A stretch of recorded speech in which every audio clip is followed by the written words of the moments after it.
মুখ্যমন্ত্রী কনভয় উদ্দেশ্য করে গোলাঘাটে যা ঘটে গেল দেখে আমরা স্তম্ভিত।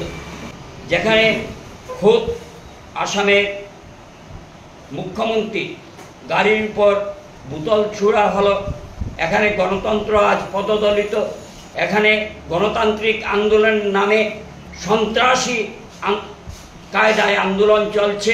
আমরা এটাকে কখনো সমর্থন করতে পারি না। এটা কাশ্মীর নয়, এটা আসাম। তাই যারা এ ধরনের জঘন্যতম কাজ করছে তাদের প্রত্যেককে দৃষ্টান্তমূলক শাস্তি দেওয়া হোক। আজকে প্রদেশ সভাপতি হিসাবে গৌরব গগৈ চূড়ান্তভাবে ব্যর্থ। তার দলের কোনো নিয়ন্ত্রণ সেখানে নেই, উনি সম্পূর্ণভাবে ডিকন্ট্রোল। তাই প্রদেশ সভাপতি হিসাবে গৌরব গগৈ চূড়ান্তভাবে ব্যর্থ হয়েছেন। গৌরব গগৈকে এ ব্যাপারে প্রকাশ্যে মুখ্যমন্ত্রীর কাছে ক্ষমা চাইতে হবে।